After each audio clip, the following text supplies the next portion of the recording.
সারাটা জীবন হয়তো অধিক অর্থ সঞ্চয় করেছি, আর সেই সঞ্চয় করে হয়তো অর্থনীতিবিদ যাদেরকে হয়তো দানের মাঝে তুলে দিয়েছি, কারণ জীবনে হয়তো লেখাপড়াও জানি না, আর সেগুলো আমার দেহের মধ্যে নার্ভের প্রবলেম, সেটা হয়তো সবাই ক্ষেত্রে আমি আজও হয়তো ভুলে যাই, কিন্তু এগুলো আমার অর্থ নিয়ে আমার চিন্তা ভাবনা থাকে না।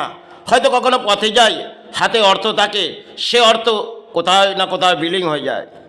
আর সে অর্থনীতিবিদগুলোকে হয়তো দানের মাঝে দিয়েছি, সেগুলো তাদের প্রাপ্তি যোগ ছিল, কিন্তু যদি কোনো গরিব তাদেরকে জীবনে কিছু দান দিয়ে যেতাম, এটা আমার পরম সৌভাগ্য হতো।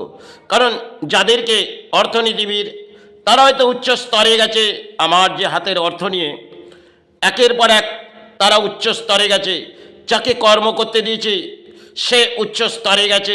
এ ধরনের জীবনে হয়তো অর্থ আমরা গিনতি হয়তো করতে পারি না, কতটা অর্থ আমার আজ সঞ্চয় হলো আর কাল কতটা বিলিং হলো।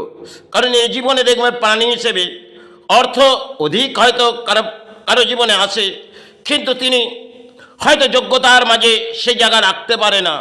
আর সেই হয়তো আমি জীবনে কোনো ব্যাংকের দরজাও যাইনি, আর যেটুকুন করেছি কর্মস্থানে রেখেছি।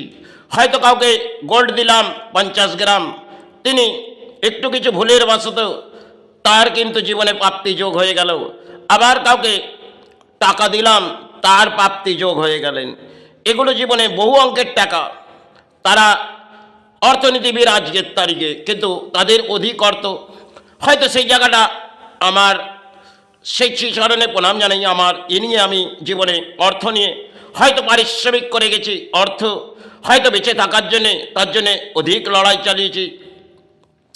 আর অর্থ এমন একটা জিনিস, যার পেছনে আপনার আজ কিছু এলো, কাল আপনাকে আবার ছুটে যেতে হবে। এটা জীবনে একটা প্রাণী হিসেবে খেলা থাকে। দেখবেন অর্থ একটা নেশার মধ্যে পরিণত হয়ে যায়, আপনি সেই নেশার মাঝে ছুটতে থাকবেন। এটা জগতে হয়তো সৃষ্টির মাঝে আপনাকে দানের মাঝে কিছু অর্থ সঞ্চয় দিলেন, আর সেই অর্থ কোনো না কোনো কারণে বিলীন হলে, এটা প্রকৃতির একটা অদ্ভুত খেলা। হয়তো সেই খেলার মাঝে আমরা খেলতে এসেছি, কারণ অর্থ নিয়ে আমরা খেলি।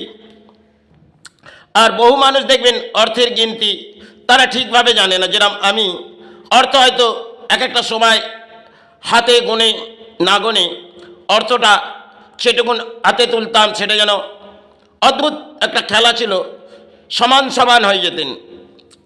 আর সোনা যেটা আমি হাতের মধ্যেই তার আন্দাজা বলতাম কতটা, এটা জীবনে হয়তো একটা সময় করেছি।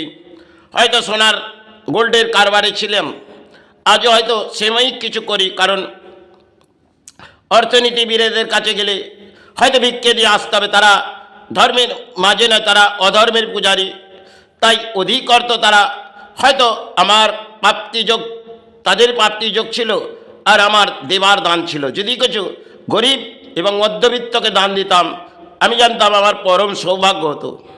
কিন্তু যাক, জীবনে যেটা কেটেছে সেটা তো হয়তো ফিরে আসবে না, কিন্তু যাদেরকে হয়তো দানের মাঝে তুলে দিয়েছি, সেটা জীবনে কতটা দান দিয়েছি তা আমি নিজেই জানি না।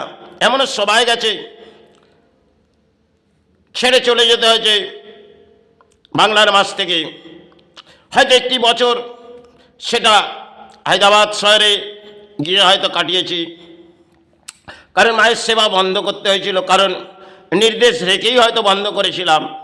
সেটা জীবনের হয়তো দারিদ্রতার মাঝে খেলা এসেছিলেন, কিন্তু যারা এই অর্থগুলো গুছলেন তারা হয়তো অত্যন্ত অর্থনীতিবিদ হয়ে গেলেন। কিন্তু জীবনে প্রাণী হিসেবে তাদেরও একটা হয়তো আজ অর্থ আছে, কাল ঈশ্বর চায় হয়তো কোনো না কোনো কারণে বিলীন হবে। কারণ জীবনে যারা সৎ কর্ম নিয়ে থাকেন, তারা অসৎ ব্যক্তির হয়তো পরিণাম এসে যায়, জীবনে তাদের দারিদ্রতা হয়তো আসতে পারে। তাই জীবনে প্রাণী হিসেবে আমি হয়তো একের পর এক খেলা খেলেছি, কারো কর্মজীবনে খেলা আমরা খেলতে এসেছি, সেটা হয়তো আমাদের করে যেতে হবে। আর বহু কিছু হয়তো টেকনোলজি করেছি, যেগুলো আমি বাংলার মাঝে এক একটা আবির্ভাব হয়তো করেছি, মা জানে আর গুরু জানে। কিন্তু বহু কিছু লড়াই করেছি, একটা সময় থেকে বহু লড়াই করেছি। কর্মস্থানের কোন কোন প্রকল্প কিভাবে উদ্ধার হয়ে যায় সেগুলো নিয়ে আমি চিন্তা ভাবনা করতাম। কারণ সেগুলো একটা একটা অ্যান্টিক কাজ আমি উদ্ধার করে দিতাম, যেগুলো আমার মনে লাগতো এটা নিয়ে আমি করে যাব, সেটা হয়তো আমি করতাম। কারণ লড়াইটা আমি করতাম, তাতে সফল হোক চাই বিফল, আমার লড়াইটা ছিল। হয়তো সে লড়াই আজ আমি পারি না, কারণ আমার দেহ অসুস্থতা, আজ আছি কাল হয়তো মাতৃচরণে গুরুচরণে। কিন্তু এই সমাজে যদি যা দেখেছি, কারণ যাদেরকে আমি অর্থ দিয়েছি তারা যে অর্থনীতিবিদ, আর এক একটা সমাজের মানুষকে এমনভাবে উচ্চ স্তরে পাঠিয়ে দিয়েছি, যার মূল্য আমি পেলাম আর সময় তাকে দান করে দিলাম। এটা জীবনে বহু অর্থ। সময় ক্ষেত্রে আজকের তারিখে, আর আজ থেকে 30 বছর আগে বলছি, সে সময় থেকে আমি একের পর এক দান হয়তো দিয়েছি সমাজে। আবার সেই দান দিয়ে আমাকে বাইরের রাজ্যেও চলে যেতে হয়েছিল, কারণ অর্থনীতিবিদগুলো কিছু অর্থ হয়তো স্থানের মাঝে রাখা ছিল, সেগুলো একের পর এক যেন বিলিং হয়ে গেলেন। আর সেই অর্থ হয়তো বিলিং হওয়ার পর আমি নির্দেশ দিয়ে সেবা বন্ধ করে হয়তো হায়দ্রাবাদ শহরে গেলাম। একটি হাত কয়েকটা দিনের মাথায় 10 ফুট দূরে পড়লাম, হাতটি ব্লক হয়ে গেলেন। জীবনে অদ্ভুত খেলা হয়তো ছিল প্রকৃতিতে, কারণ এটা আমার ছেড়ে যাওয়া উচিত নয়, কিন্তু সন্তান আছে, পরিবার আছে, তাদেরও তো অন্যের আহার চাই, তাই সেবা নির্দেশ হয়তো বন্ধ করেছি। কিন্তু সেই সময় হয়তো কিছুটা সময় ওই জায়গার মাঝে কাটিয়েছি, কারণ ডাক্তার সে সময় হেরে বসছে, কারণ হাতের মধ্যে যে ব্লাডটি জমে গেছে সেটা হয়তো আমি চিকিৎসা করিনি, আর তারা বিফল হাঁটছিলেন। আর যে হাতটি আমার মা উদ্ধার করে দিয়েছেন, গুরু উদ্ধার করে দিয়েছেন, এগুলো জীবনে আমার একের পর এক ঝড় বয়ে গেছে। কারণ 10 ফুট দূরে আমি বাইক থেকে পড়লাম, আর যাকে বারণ করলাম তিনি কিন্তু গিয়ে, তার হয়তো কোনো যোগ ছিলেন, তিনি বাইকটা ছিটকে পড়লেন। আর সময়ে আমি তার চিকিৎসা হয়তো করিনি, কারণ মায়ের সেবার আবির্ভাব ছিল, সালগিরা উৎসব। আর আমি ফের ওই রাজ্যের 3 মাস মাথায় এলাম, আবার চলে গেলাম। আবার সেই হাতের মধ্যে অত্যন্ত ব্লাড হয়তো জমে গেছে, হাত ব্লক, পুরো হাত ব্লক, সে হাত কোনো কার্যকারী হচ্ছে না। একটি বছর হয়তো আমাকে বড় কষ্ট করতে হয়েছে, কারণ ঘরে অন্য নেই। আর যে পরিস্থিতির মাঝে দেহ মনে হয় ত্যাগ করে দেবো, এরমও জীবনে কেটেছে। কারণ জীবনে যে রোগটি আমার দেহের মধ্যে আছে সেটা হয়তো ইলাজ নেই, আর আমি তা নিয়েও চাই না। কিন্তু হয়তো জীবনে প্রাণী হিসেবে আছি, আজ আছি কাল শ্রীচরণে চলে যাব। কিন্তু সমাজে যে পরিস্থিতি দেখেছি তাতে হয়তো সমাজ ভেঙে পড়েছে, কারণ এই সমাজে যে পরিস্থিতি, আর একটা সময় আমি হয়তো এই সমাজকে বহু দান দিয়ে কাটিয়ে দিয়েছি। আজ যদি আমি গরিব কিছু মধ্যবিত্তদের দান দিতাম, জীবনে আমি পরম সৌভাগ্য ভাবতাম। সময় ক্ষেত্রে হায়দ্রাবাদ, সেখানে আমি বেশ কিছু সময় কাটালাম। আর সেখানে রামকৃষ্ণ মিশন যেটা হচ্ছে মঠ আছে, সেই মঠে আমি হয়তো সপ্তাহের মধ্যে 3-4টি দিন আমি সেখানে আবির্ভাবে থাকতাম।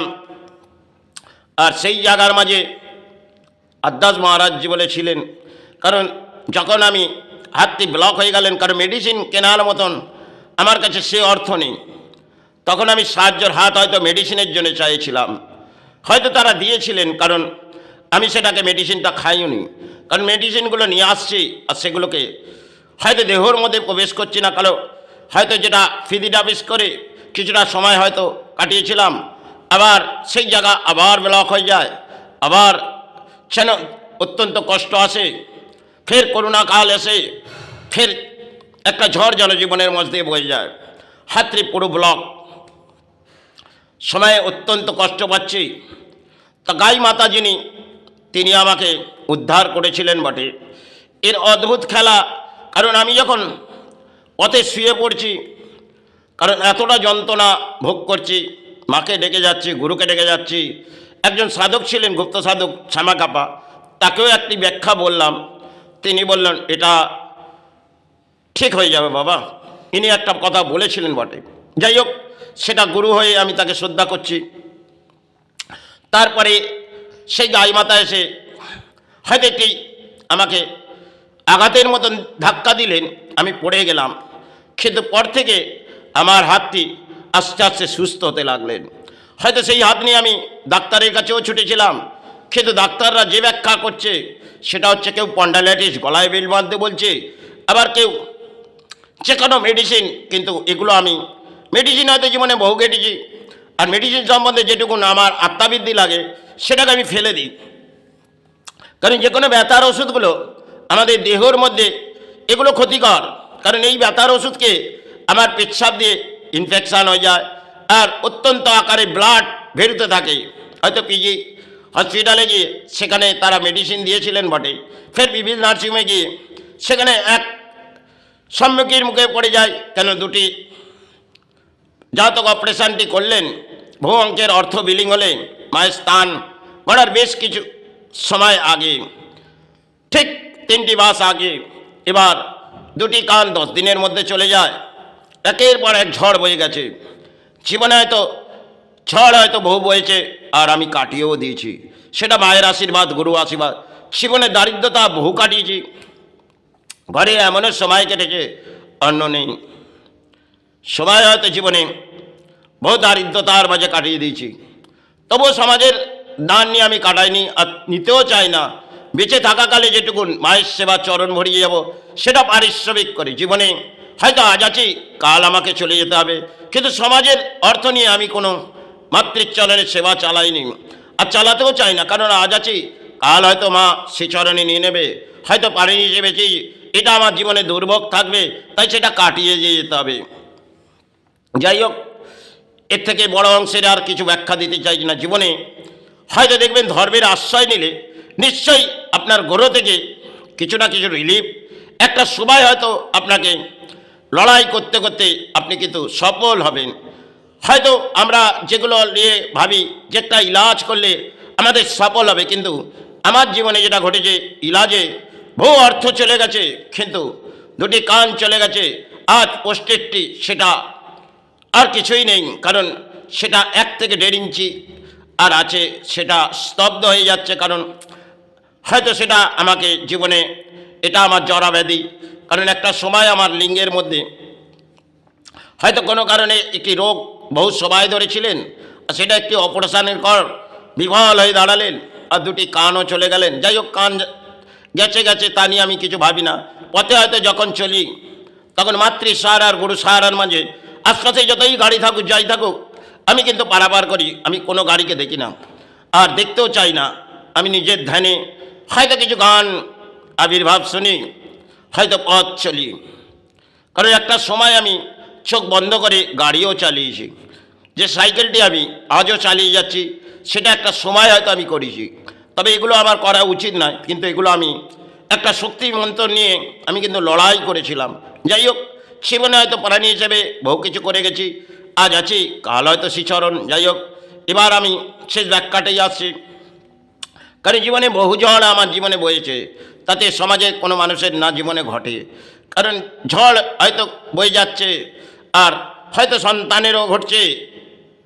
কারণ একের পর এক আমি হয়তো মাতৃচরণে ছেড়ে কাটিয়ে দিয়েছি। কন্যা সন্তানের তার এমনও জীবনে কেটেছিলেন, সেটা মাই জানে আর গুরু জানে, সেটা তিনি রক্ষা করেছিলেন। যাই হোক, এর থেকে বেশি কিছু ব্যাখ্যা দিতে চাইছি না। জীবনে ঈশ্বরের সাহারা নেন, ঈশ্বর ডাকুন, নিশ্চয়ই আপনার জীবনে সাহারা। জয় গুরু, জয় মাই।